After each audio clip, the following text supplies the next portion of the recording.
The Lord was telling Moses we need to respect the food offerings that he brought, and that's how you showed respect in the Lord, his holiness. That's right. So he had some very specific things, especially for the priests, right? Right. Why are there so many specific instructions for the priests when you're talking about the food offerings?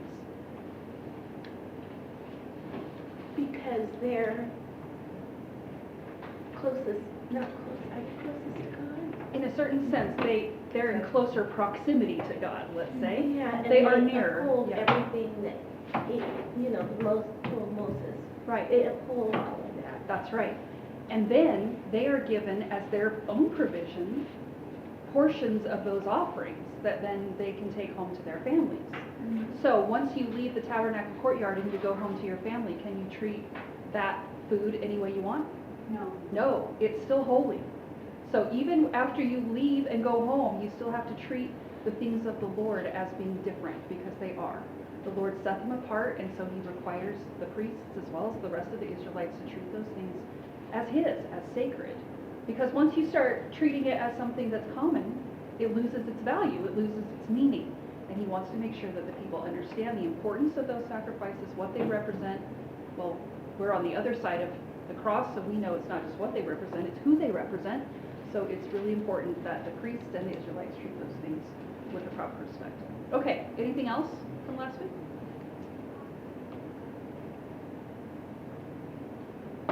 Something about animals. Mm-hmm. Yeah, I just have a question. Yeah. I'm just curious, are the priests offering these sacrifices too? Do they have to bring the sheep or the lamb for themselves? for themselves Yes. and their family? They do also? Yes. So like everybody's a farmer, basically? Yeah, they have pasture land to graze their animals, which we'll actually see in a couple of chapters later from this. So they have pasture land, but they don't have farmland the way that everybody else does. So there are like 48 towns in Israel that have been given to the Levites together with the pasture land where they can keep animals, but they don't go out and farm the same way as everybody else. But yes, they do have their own animals, and they do have to bring sacrifices for their own sins. In Israel today, do they do this? I have no idea. You don't? Somebody Google it. I don't know. Do they do this in I Israel don't think today? they maintain that, because what do the Levites do without a temple? I mean, you don't really need to provide for the priests to work full time at the temple if there's no temple.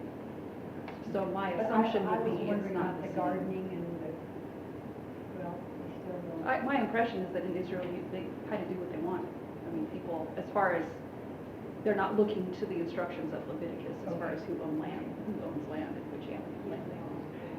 One of the things that was really prominent in last week's chapter was that the Lord made sure that he let everybody know who he was.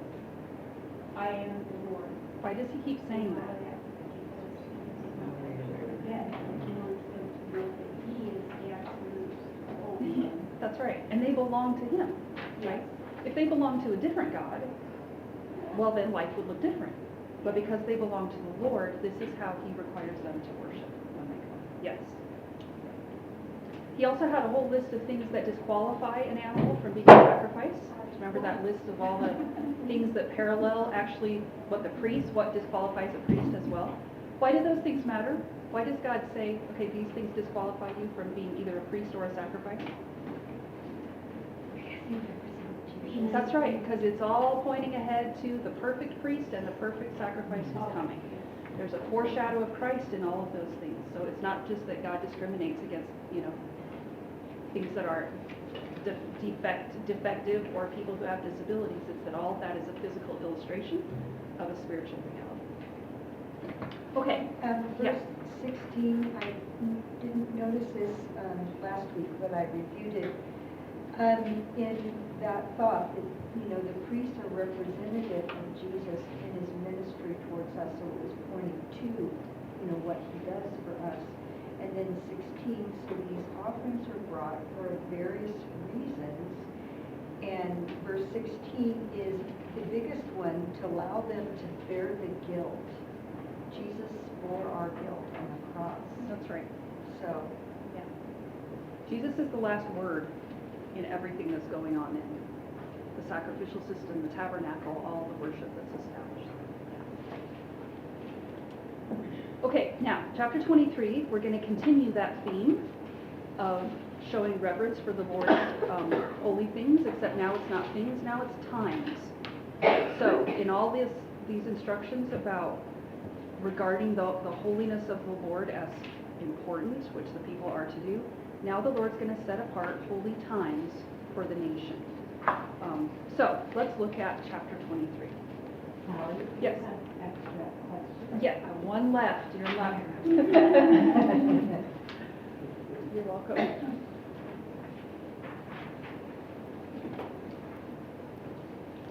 All right, chapter 23. The Lord said to Moses, "Speak to the Israelites and say to them, these are my appointed feasts, the appointed feasts of the Lord, which you are to proclaim as sacred assemblies. There are 6 days when you may work, but the seventh is a Sabbath of rest, a day of sacred assembly. You are not to do any work wherever you live. It is a Sabbath to the Lord. These are the Lord's appointed feasts, the sacred assemblies you are to proclaim at their appointed times.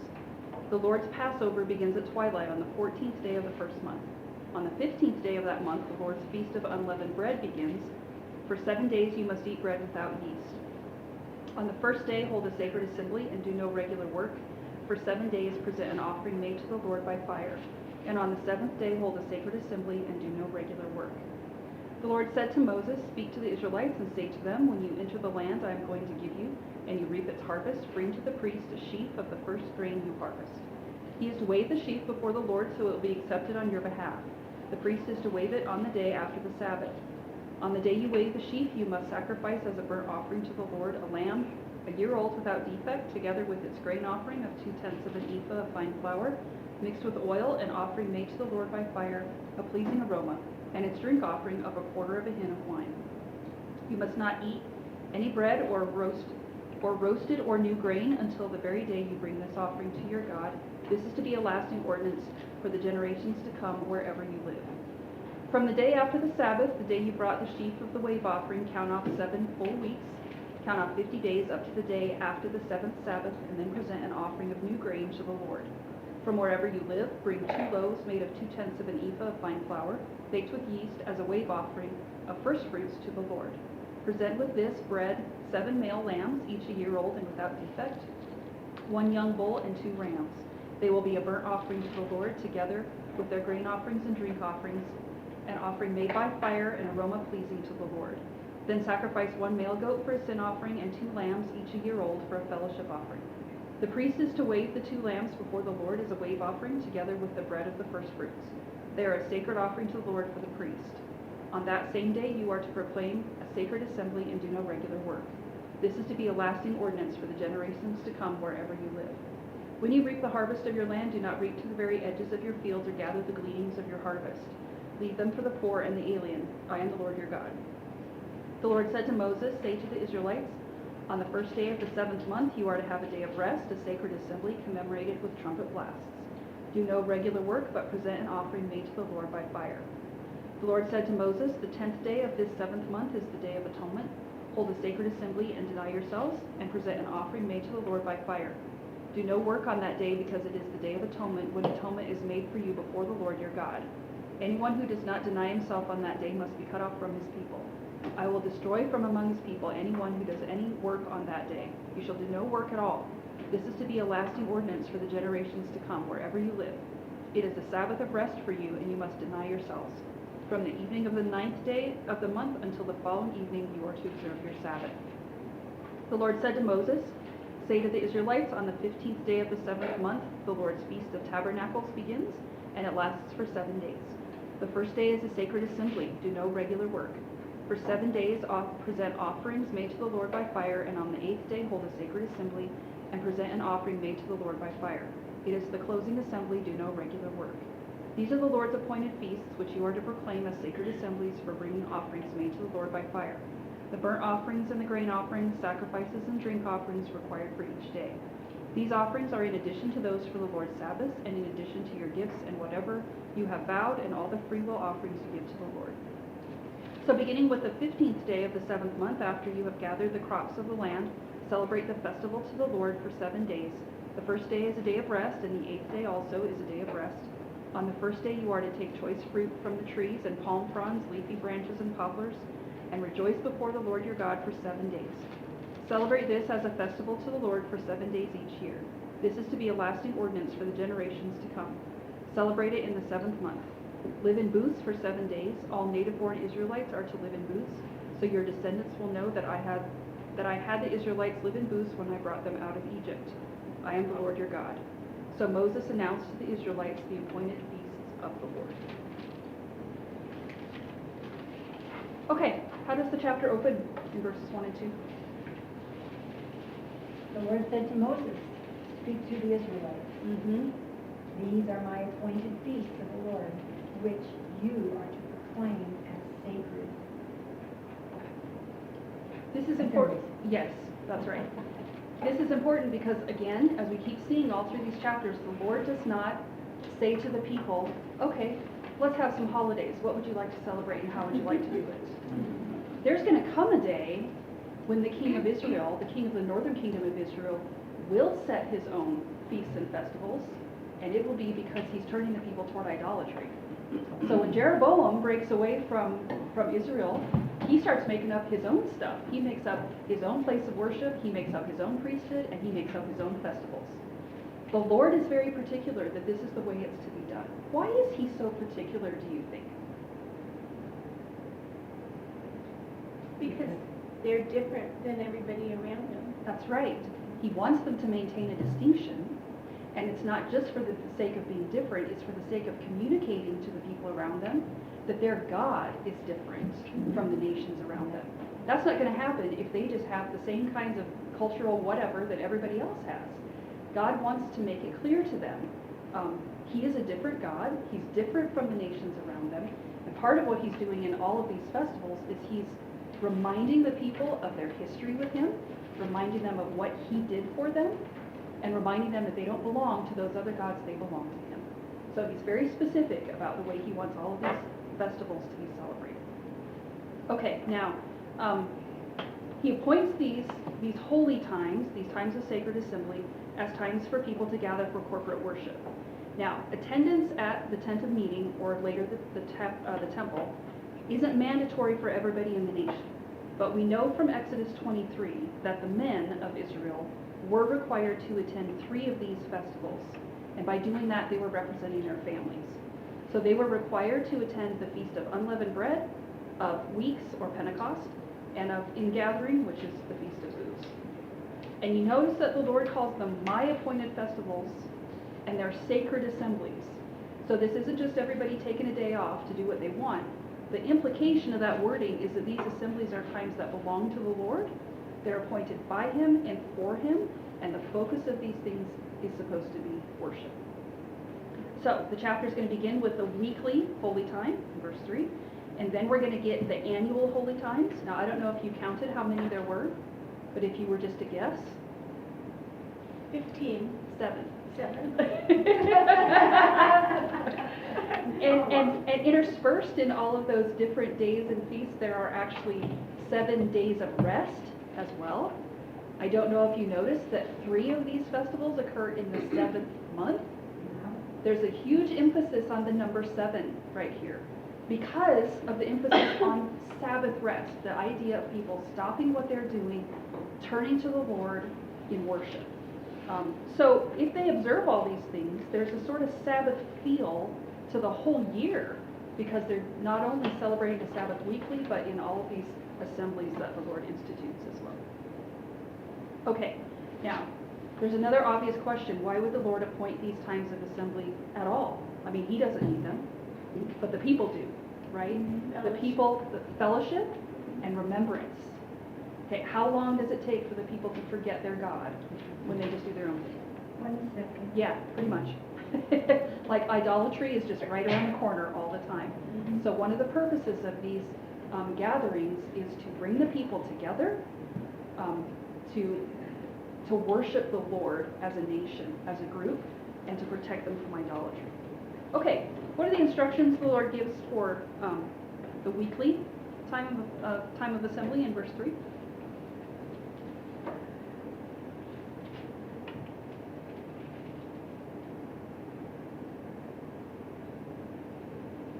Well, you have 6 days to work, and you have one 24-hour period for fellowship and intimacy with your God. That's right.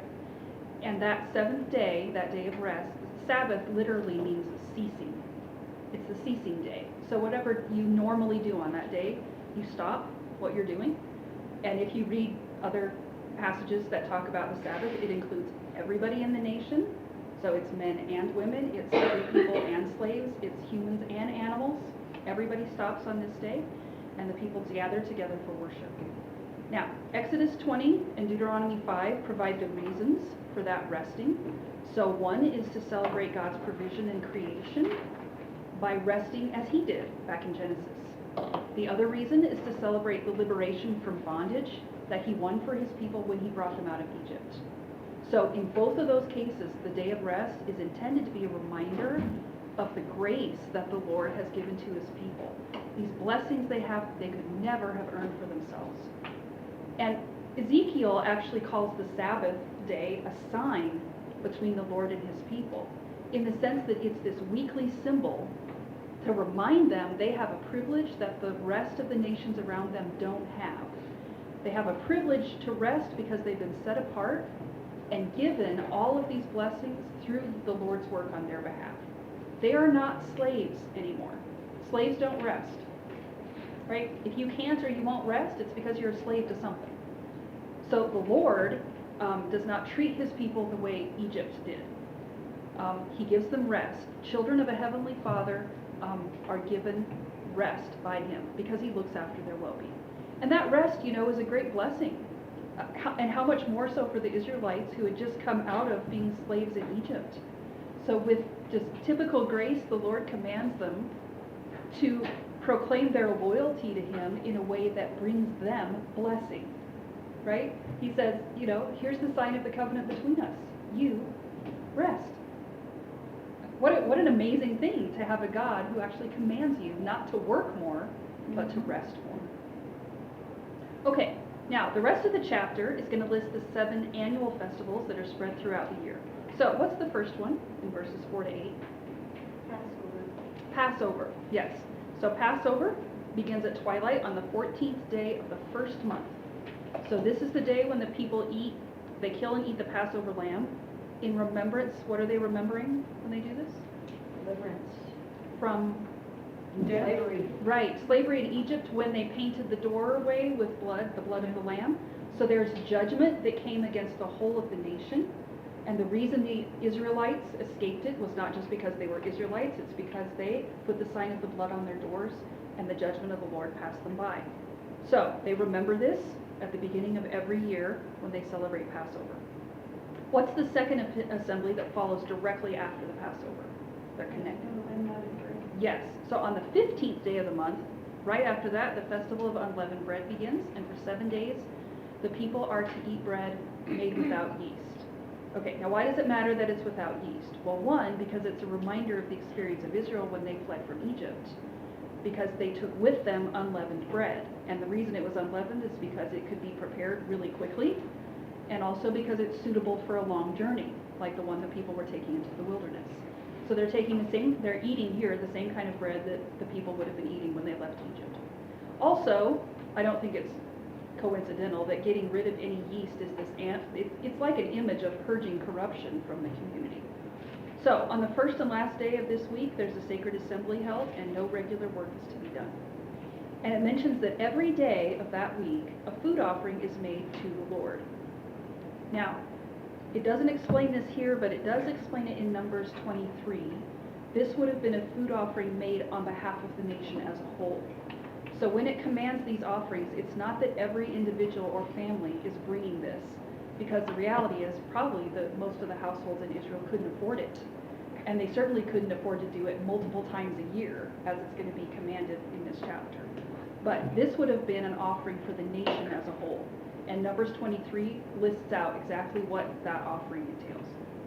Now, did you notice that these assemblies are called the Lord's Passover and the Lord's festival of unleavened bread, because through all of the prescribed rituals, the people are reminded of how the Lord saved them from his judgment. He delivered them out of bondage in Egypt. He liberated them and provided for them when there was nothing they could do to help themselves. And by doing that in the first month, they start their year every year by declaring that the Lord is a God who saves.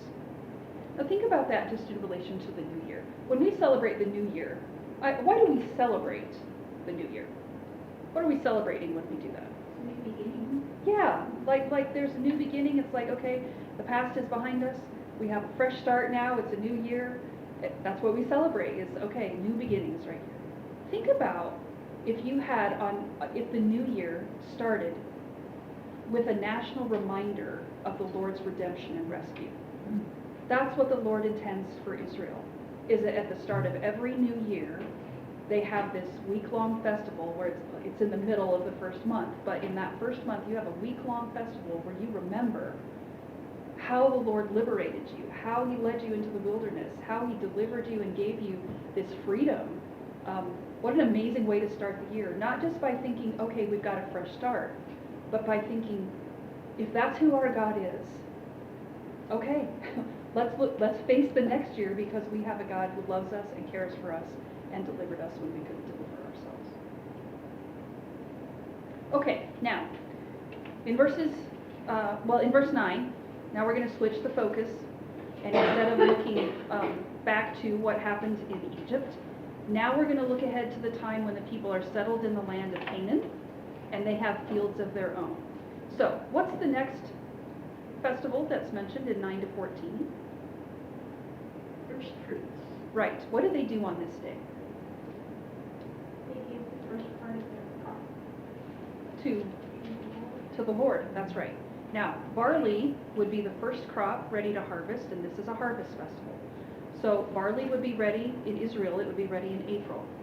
And so for this third assembly, the Lord tells the people to bring a sheaf of their very first grain harvest to the priest. It's an offering of first fruits, because it's the first of what they get. And then the priest weighs it as an offering before the Lord on the day after whichever Sabbath coincides with the beginning of the harvest. Later in Israel's history, that became the first day of the Feast of Unleavened Bread. So it was actually set on the calendar. But on that day, when the sheaves of grain begin to come in, then the nation is to offer a burnt offering to the Lord, year-old lamb without defect, together with a double grain offering and a drink offering. It's like double tribute right here. And all of that makes a meal for the Lord, which is interesting because there's meat, grain, and wine. Of course, it's not the Lord who needs it. Why does the Lord want them to bring the first part of their harvest to him, do you think? It's a form of tithing to recognize that God is the provider. He provides everything, the breath in our lungs, our heartbeat, everything. That's right. It's very tempting when you get the very first bit of a harvest you've been waiting for to eat it right then. I know that because I did it with my cherry tomatoes last week. It's just, you've been waiting for this and you just eat it right there. Think about what it means for the Israelites to say, we're not going to keep this for ourselves. We're going to bring it to the Lord. So you're honoring the Lord with the first of what you get by giving it to him instead of keeping it for yourself. And you're also demonstrating that you trust him. Because the fact is, you could have a hailstorm tomorrow and lose the rest of your crop, right? So what you're saying, we need to peel our tomatoes, bring our tomatoes. We're not under the old covenant anymore. But this idea that, okay, you have to trust the Lord to bring the first of your harvest, what you're saying is, I'm going to honor him with it, and I'm going to trust him to provide what I need. I don't have to hoard this for myself. I can bring it to him and know that he will provide. So, wherever they live in the future, this is to be a lasting ordinance for them. Okay, now the fourth assembly is also a harvest festival. What is this one in 15 to 21? Feast of Weeks. Yes, the Feast of Weeks, which is also called the Feast of Harvest in Exodus, or it's called Pentecost in the book of Acts, because it's borrowed, that word Pentecost is borrowed from the Greek word for 50th. So, this second harvest festival, starting from the day when the first offering of grain is brought to the Lord, the people are to count off 7 sevens, 7 weeks or 49 days. And then on the 50th day, that's where Pentecost comes from, on the 50th day after the 7th Sabbath, the nation is to present an offering of new grain to the Lord. New grain meaning the grain of this year's harvest. But this one's different from the previous one. So the previous assembly would have been at the beginning of the barley harvest. This one would be at the end of the wheat harvest, which would be sometime in May. So this is at the end of their grain harvests, which is why, even though they brought their first fruits before, they're bringing them here again, but it's a different crop. But you notice there's some other stuff that's different about this one. What's different in this harvest festival? There's loaves. Right, they're So bringing does bread. that mean yeast? Does it mention here? Says it's baked with yeast. So it actually says, include the yeast in it. That's very interesting. So instead of just bringing the first sheaf of grain, now they're bringing bread baked with yeast. Now, why would it be with yeast? Back in chapter 7, yeast bread accompanied a fellowship offering of thanksgiving or praise. And I think that's the implication of what's going on right here. So the implication is this is a celebration of thanksgiving and praise as the grain harvest comes to a close. The 7 sevens being symbolic of completion, along with the fact that there's been time for some of that new grain to be threshed and milled and made into bread. And bread made with yeast is intended to be eaten and not burned on the altar. So when this bread is brought, it's going to be eaten. And by who? The priests and their families. The priests and their families who don't have farms of their own, they're about to get a whole lot of bread. They're about to benefit from the people's harvest because the people are going to bring all this bread to them that will be used by them and their families. And there are multiple national sacrifices on this day, in addition to the ones that are listed in Numbers. 7 lambs, a bull, 2 rams for a burnt offering, so 10 animals altogether, plus the grain offerings, the drink offerings that accompany them. Then a goat for a purification offering, 2 lambs as a fellowship offering. And then from the lambs and the bread, the priest presents this wave offering, which the Lord has given to the priests as their portion. Now, again, very few households in Israel would have been able to provide this many animals, so this is likely a sacrifice that's made on behalf of the whole nation rather than everybody bringing it themselves. Since these are offerings like this, Sally, do they have to eat the bread plain? What do you mean plain? You know, like without butter and jelly? No pomegranate jelly? There's nothing in the law that says you can't put butter on your bread. The fact that it's holy doesn't mean it can't taste good. If it was a special offering, you know, I didn't know it had to be eaten a special way. What? It has to be eaten by particular people in a particular place. Okay. So it can't be eaten by just anybody because now it belongs to the priests and their families. So it has to be a place that's ceremonially clean and that sort of thing. But the law doesn't say you can't put jam on your bread, on your pita bread. Okay. Now, this is a day of sacred assembly when no work is done. And from wherever they live, they're to bring a grain offering to the Lord as an expression of praise for the harvest. So the first fruits offering was a token of the coming grain harvest. This is the feast that celebrates the end of it, when they have all their grain processed. So in Israel, the grain harvest is bookended by festivals where the people bring offerings to the Lord. Why do you think he would do it that way?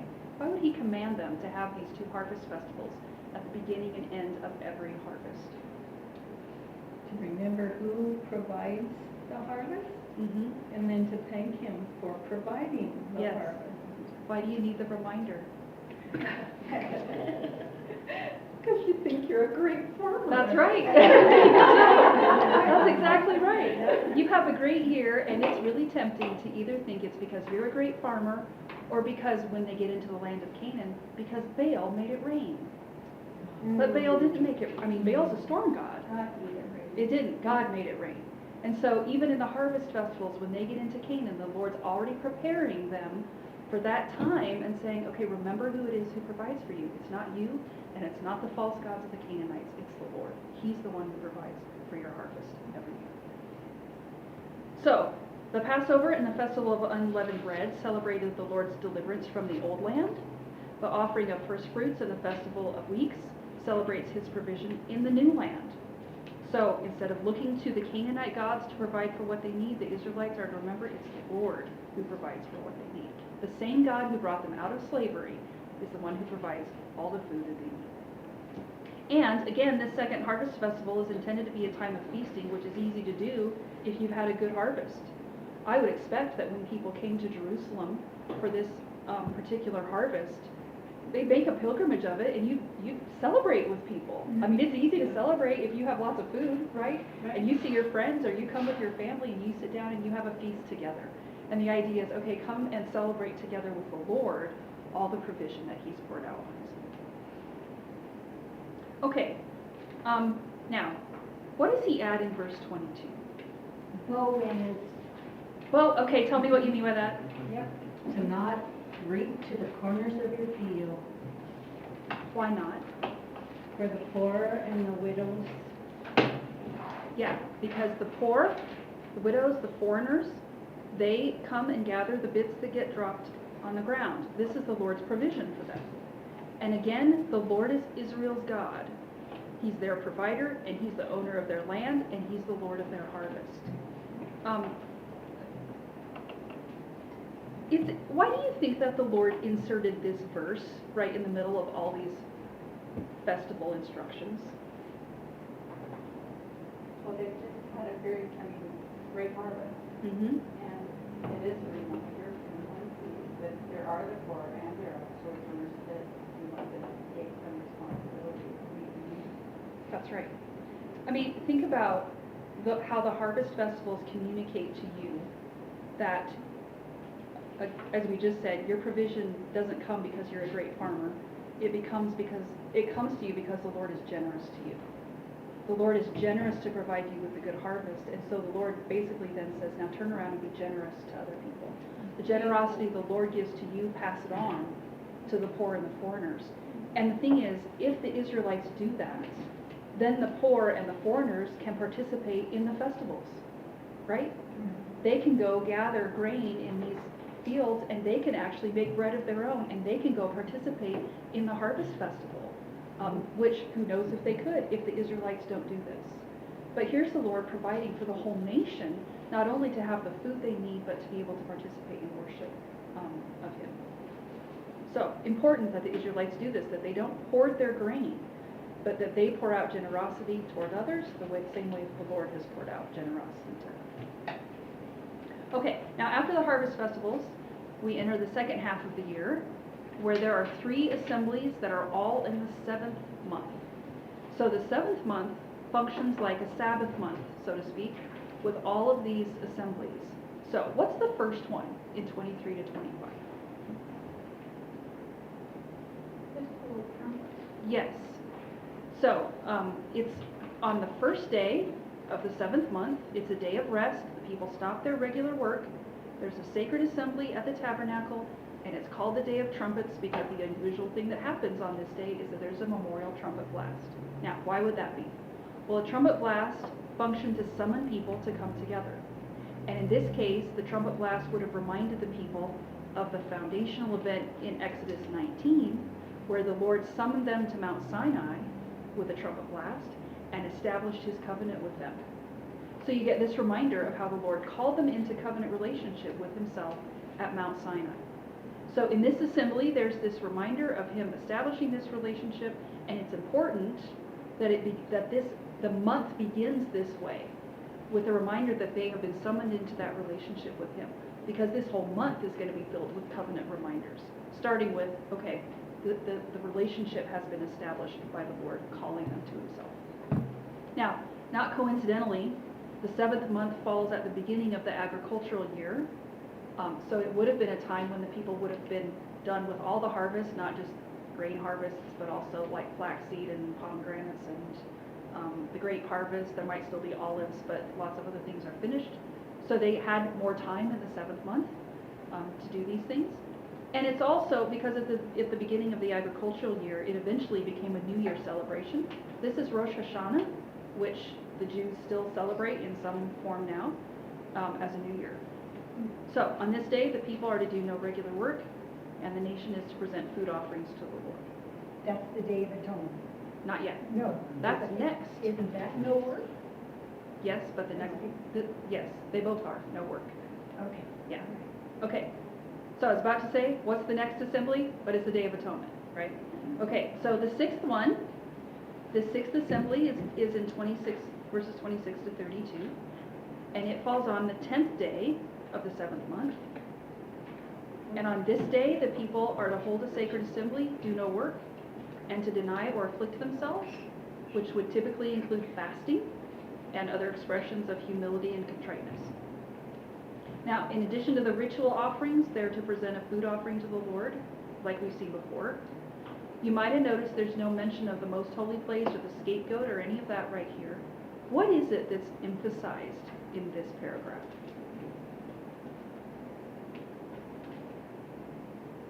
Judgment. What's that? Judgment. Okay. What else? What gets repeated here? Deny yourself. Deny yourselves and Not to work. not to work, right? So denying yourself, that gets mentioned 3 times. Not working, that gets mentioned 5 times in that paragraph. The Lord is serious about this. What's the penalty for failing to rest or to deny yourself on this day? You'll be cut off from the people. It's a big deal.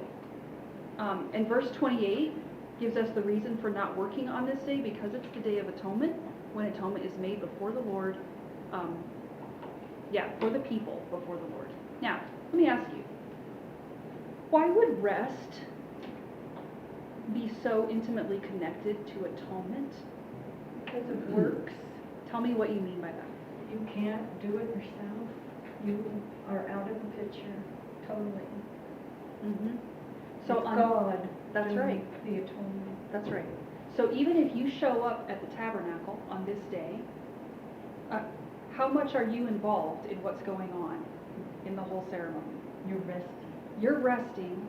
All the work is being done by the high priest, right? It's the high priest, it's the purification goat, and it's the scapegoat. You're a spectator to all of that, because atonement is not something you do for yourself. Atonement is something that God does on your behalf. And so on this day, even if you don't go to the tabernacle, it's really important. Everybody stops, they put down their work on the Day of Atonement, and they deny themselves or afflict themselves. They fast. This is not a day for a party. Why not? Well, there's some meditation involved. I mean, if you're busy working, how do you have any moment to think about what this all means? Mm-hmm. That's right. And the Day of Atonement gives you this really vivid picture of the price that God will pay for people to have fellowship with Him. It's a sober kind of thing to think, okay, that's what's required for me to be in fellowship with God. And so this is a day when God wants the people to stop their work and to humble themselves, to really be in sober reflection about what this day means and what He has done to provide them with atonement as a gift that they receive, not as a work that they do. So this is the day when their sins and impurities get cleansed and removed so they can continue in covenant fellowship with the Lord, which is why it matters that the people who, why it matters that there's a penalty for people who don't do this. Because, well, let me ask you, why is it such a big deal then if you get to the Day of Atonement and somebody's like, you know what, I just want to get a head start on my field and I don't feel like taking a day off? He's not honoring God. It's not. And in a certain sense, it's a rejection of His grace, isn't it? Because of what that day represents. Essentially what you're saying is, I don't need that. I'm going to do my own thing. Well, if you decide you don't need God's grace and you're going to do your own thing, what you're really saying is, I don't belong in the covenant people of God, right? I mean, how can you continue in a covenant community in relationship with the Lord if you'd rather do your own work than to rely on the grace that God gives you? You know, I can't help but think that, you know, God made us. He knows us. And He knows how much we need to rest and take in and to Is it- stop. Interesting concept. what you're saying is that you might as well just go out and be a part of the pagan nations. But I saved you from those pagan nations. Right. And in the plagues, I demonstrated that every single one of their gods was useless. Yes. And so those gods are not going to provide for you. So it's kind of a full circle, like you're saying, to be sober-minded in meditation, to reflect on this. Yes. Otherwise, it becomes a round of meaningless ritual. That's right. Yeah. You don't just go through the motions on this day. Well, you can, but you're not intended to. You're intended to really stop and think about who your God is. And we'll get to this in 2 weeks. The Sabbath year, and then the year of Jubilee. Year of Jubilee is really fascinating because the entire nation takes a year off of farming. Oh, wow. I know. like it's serious. Can you imagine what all the neighboring nations would think if Israel stopped farming for a year? They think they were crazy, right? Okay, so first of all, you'd be like, you're crazy to do that. What are you going to eat? Well, the Lord already tells them He will provide everything they need to eat for that year. So imagine if you're watching the nation of Israel thinking at first, those guys are crazy to not farm.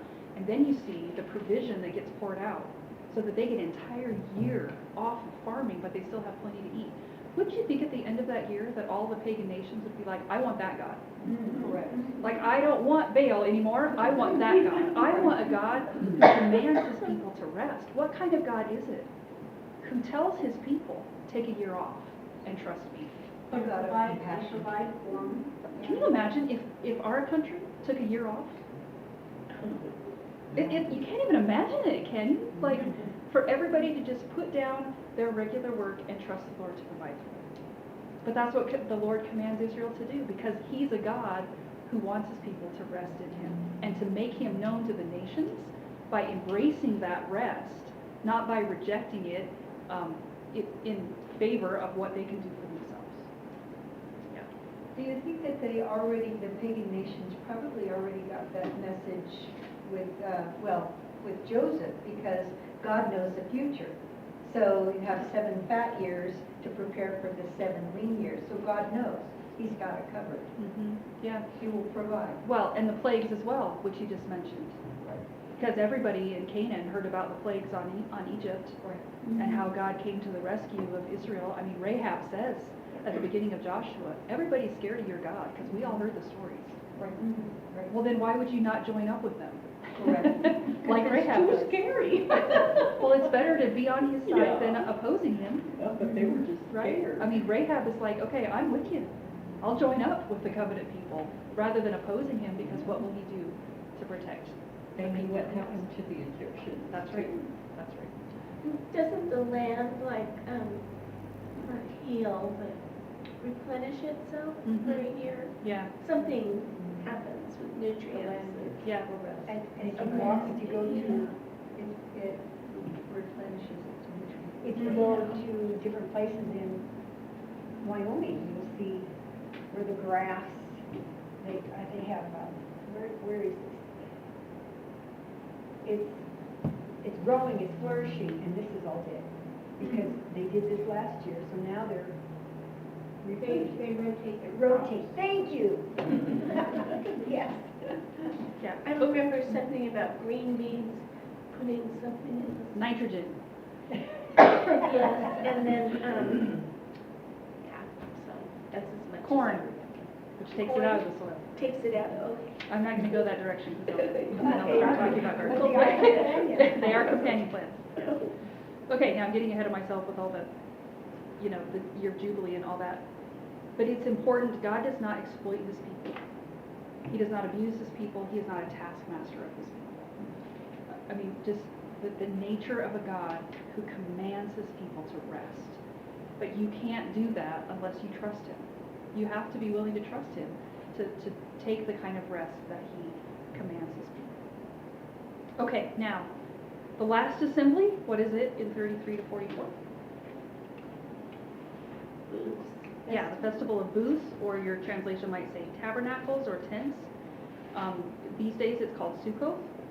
And It was also, in some places, called the Festival of Ingathering because it came at the end of the harvest and the beginning of the next agricultural year. So, it begins on the 15th day of the 7th month, so 5 days after the Day of Atonement. It's a week-long celebration. The first day and the 8th day are times of sacred assembly when the people do no work. And it's before the autumn rains begin and the next farming year, so people can take a week and do this. And what is it, what's the purpose of this? Celebration. Of what? Say that again? Last harvest. The last harvest. Yes. And what else are they remembering right here? Why is it called the Festival of Tabernacles or Booths? The tents, was it the tents? That's right. It reminds them of what happened in their history when the Lord brought them out of Egypt through the wilderness and they were living in tents, which they are right now, actually, when the Lord gives them these commands. So during the 7 days of this festival, all the native Israelites are to take these leafy tree branches and make temporary shelters for themselves and live in them for a week. It's like a week-long camp out. When they remember how the Lord provided them when they were camping out in the wilderness. And how did the Lord provide for them? Manna from heaven. Yeah, poured out bread from heaven. Anything else? He brought water. Quail. Yes, water from the rocks, the quail for meat. And how long? Their shoes didn't wear out, their clothes didn't wear out, right? When this is given, they actually haven't turned away from the promised land yet, so they're not facing the 40 years of the wilderness. It's just, it's like a year in the wilderness. The Lord has sustained them during this time, and we know He's going to sustain them that way for 40 years. He's going to provide everything that they need. So, in the future, they are to stop and remember the Lord's provision for them when they were living in these tents. Now, it's interesting when you think about, have you camped out for a week in a tent? You're very vehement. Yeah, me too. I don't like camping. Yeah. But if you're in a tent for a week, how does it feel when you come out at the end? You feel pretty grungy. You're pretty grungy, grimy. What else? Disorganized. Are you glad to go home and sleep in your bed? Yeah. Right? You come out, camping out's a novelty and it's kind of fun. It's got its own, if you're into that sort of thing. It's a lot of fun. And then you come out at the end and it's like, okay, I can go back to my kitchen and I can cook the food I'm used to and I can go take a shower and there's a certain sense, and if you've been camping out not in a nice place like Louis Lake, but if you've been camping out in the wilderness like outside of Jeffrey City, right? Think about coming out of that and then remembering the harvest that you just had in the land of Canaan, where God poured out prosperity on His people. There's a sense in which what you're intended to remember is God provided through the wilderness years, but He didn't stop there. Then He brought the people into the land of promise, where they had all of this prosperity waiting for them, where they've just had a harvest that shows them how God intended to provide, to just pour out provision and blessing. I see it in a different way, in the fact that Keith and I used to hike in the Wallowa Wilderness in Eastern Oregon and take a week to 2 weeks of just hiking from one to the other, and it was refreshing. It brought a whole new sense of bringing you away from everything, and then once you got home, it was, I want to go back into the routine of things. I want to remember this special time. Well, there is a sense in which I think the people are, part of what they're doing is stepping away from what they normally do in order to have an intensive time of remembering what God did. It's a quiet day. It's a time of reflection. Yes. But I think, too, that after spending all the time that they spent in the wilderness, knowing that the promised land was still to come, there's, in a certain sense, the wilderness is not where you want to live forever. Well, that's the difference. And that's the thing, is God brought them through the wilderness for a long time, but it was never His intent that they would live there forever. His intent was to bring them into the promised land where He would just pour out blessing and provision on them.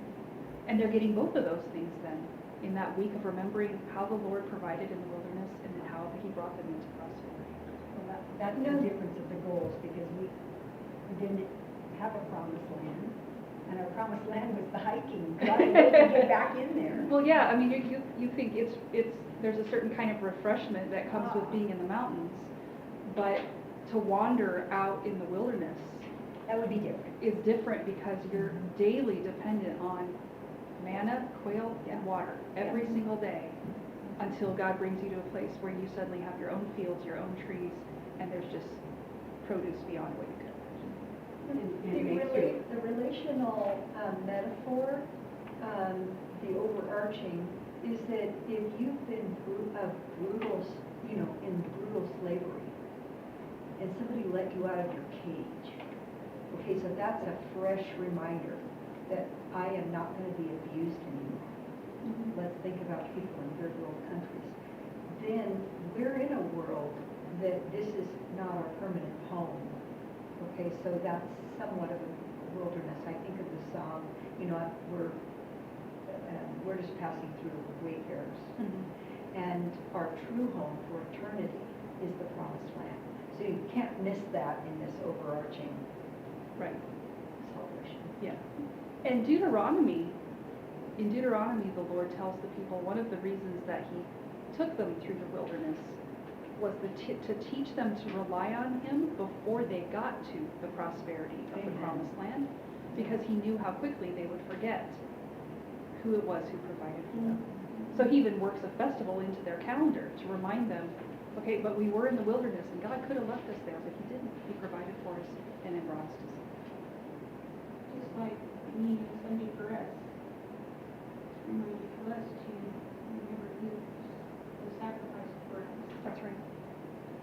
And you're, in a certain sense, as you said, we're in a wilderness now, Yeah. but something better is promised for us. That's right. I hear somebody else over here.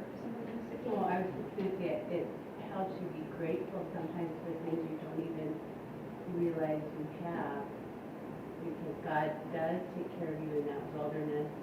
I was on an old trip for 30 days, and then coming out, it's just really different to hear music again and ride in a car. You're just like, whoa, this is so crazy. And, maybe I wouldn't have been thankful for those things before. That's right. You start to take for granted the blessings Right. that until you have. stop and remember, oh wait, we didn't always have this. Yeah, that's right. Yeah. All right, and then one last time, God says, I am the Lord your God. So by living in these structures, they're feasting on the harvest, and the Israelites are to teach their descendants at the same time, but they're reminding themselves that the blessings they have of liberation, redemption, provision are gracious gifts from the Lord. And that calls for an appropriate response of dependence on him, obedience, and worship. Okay, now think about why these assemblies are important. We talked before about how it's really important that the people remember who their God is. It's important that they have it put in front of them all the time, that it's the Lord who provides for them, he's the one who liberates them. It's also interesting that he doesn't just say, okay, now everybody by yourself do your own thing, but he calls the people to come together. Because there's a sense in which when you come together to celebrate those things, what you're doing is establishing a kind of national identity, where everybody in the nation stops on this day and does this. So even if you don't travel to the tabernacle, you still are required to stop on the days when there's a day of rest, to have a sacred assembly wherever you are to worship the Lord. Because the Israelites are not Canaanites. They have different holidays than the nations around them because they have a different God. He said throughout this about do this and wherever you are, many times. Yes. 3 or 4 times. So even if you have a group of Israelites who are far away, they're still to stop I and do know they this, were right? scattered through That's right. Europe and And it still contributes to your identity as an Israelite. When I read this, I thought, when I was in Tanzania, it was always interesting how at Thanksgiving, all the American expats could find each other. And we did. like people I had never met. You just kind of spread the word, all the Americans got together on Thanksgiving. And people, you know, I had never met before or whatever, it's just, you're an American, come. We're having Thanksgiving, you're invited if you're an American, show up. No Germans, no Brits, no Swiss, like, it's the Americans. And the thing is, even with a whole group of people you'd never met before, you didn't have to explain to them, this is what we're gonna do on this day, or this is what we're gonna eat on this day. Everybody knows, because you're an American, right? This is just what Americans do.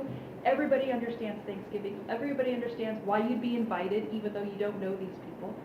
There's a way in which it kind of helps to shape your identity as an American, that even as an expat in another country, you all gather together for this particular holiday. But think about what the Lord is doing with the Israelites when He says, even when they're scattered, even when, no matter where they live, they're to stop and celebrate these days.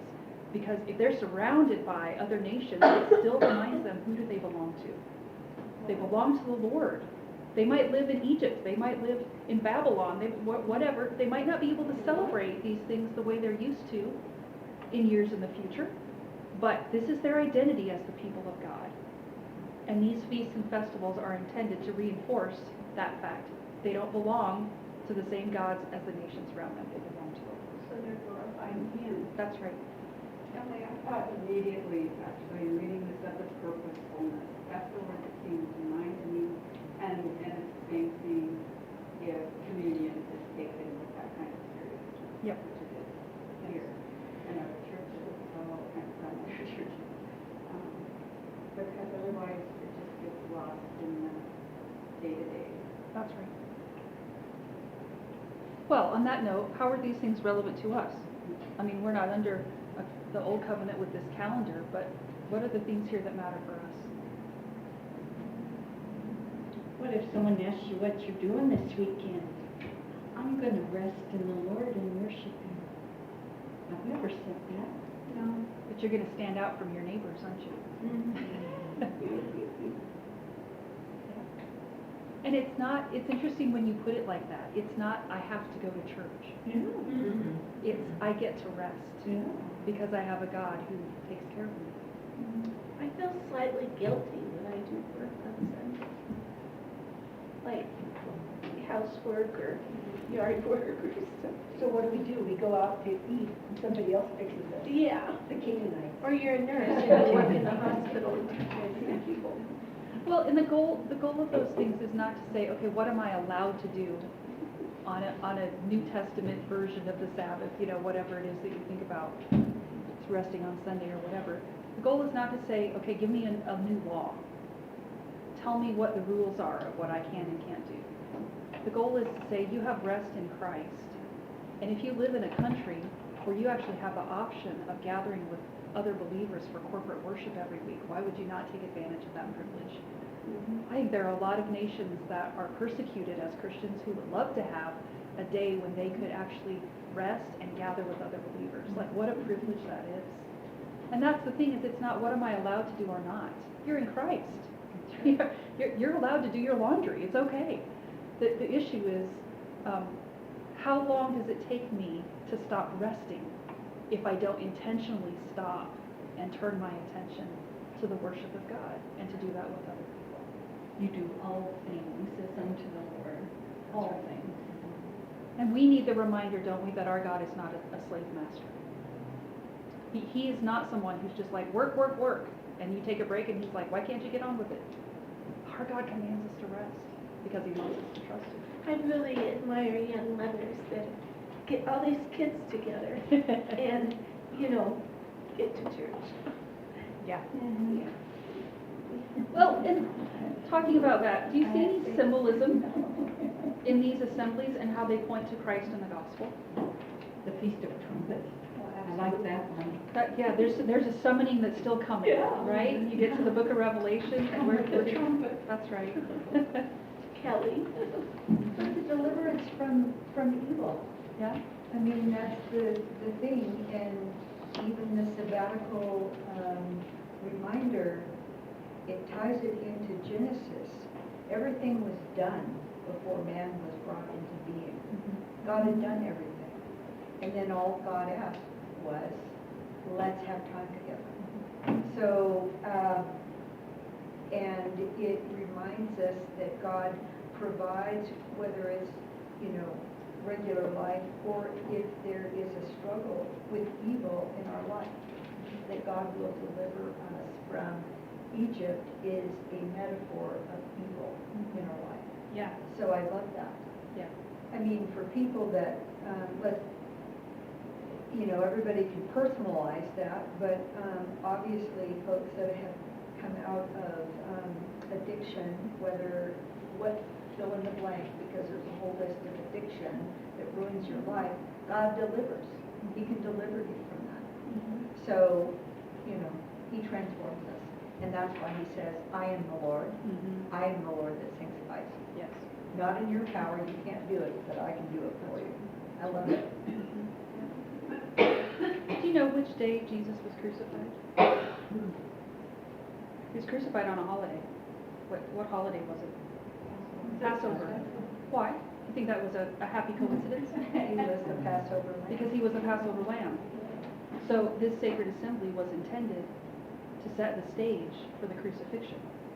That people would understand there's an ultimate Passover lamb coming, and it's Jesus. Okay, now, 7 sevens later, 7 weeks, 7 Sabbaths after that, is the day of the harvest festival, the day of ingathering, the day of Pentecost. What happened in Acts 2 on the day of Pentecost? The Holy Spirit poured The out. Holy Spirit got poured out, and what happened as a result of that? There were many converts that came in. How many? Do you remember? Thousands. I want to Thousands. say 3,000. In But one day, remember, right? Jesus said, the harvest is great, the laborers are few, meaning I'm going to bring in. So do you think it was a coincidence that the Holy Spirit got poured out on the day of the festival of weeks? No? That harvest festival was a foreshadow of something that was coming later. 7 sevens, complete completion, after the crucifixion and resurrection of Jesus. Suddenly there is a massive spiritual harvest that just so happens to occur on the day of the Feast of Ingathering. It makes me Feast of think Weeks. of Matthew, where Jesus says, put the kingdom of God first, and all these other things will be given to you. Meaning, there's temporal harvest here, but all the metaphor is pointing to, I am your God, I am your creator, I am your redeemer, your restorer. There's no better path. Right. Yeah. And then you get to the Day of Atonement. Well, the connection to Jesus and the Day of Atonement is really obvious, isn't it? Right? That he is the one who provides our purification. He's the scapegoat, and He's the high priest, and He's the tabernacle. Like everything in the Day of Atonement is pointing to Christ. And then it's really interesting when you get to the Festival of Booths, because in the Gospel of John, well, as tradition carried on with the Jews, one of the things that they would remember during that festival week, during the Festival of Booths, was how God provided water for them in the wilderness. So they would have this sort of water ceremony at the temple, where the high priest would come with a pitcher of water and he'd pour it out, and everybody would remember how God brought water out of the rock. Now it just so happens to be during that festival week, Jesus shows up in Jerusalem, stands up in the middle of this whole crowd of people who've come, because this is one of the ones where all of the men of Israel are required to come, stands up in Jerusalem and says to all the people, I'm the living water.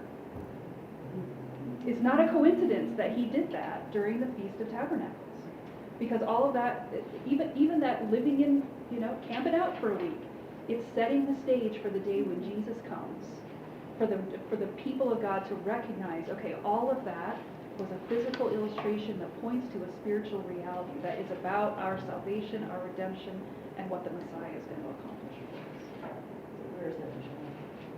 I don't remember, but I can find out. I'll look it up for you later. Okay, any last things you want to add? We'll start talking. Last comment?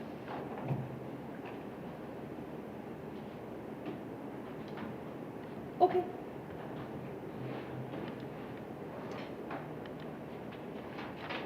You can stop there.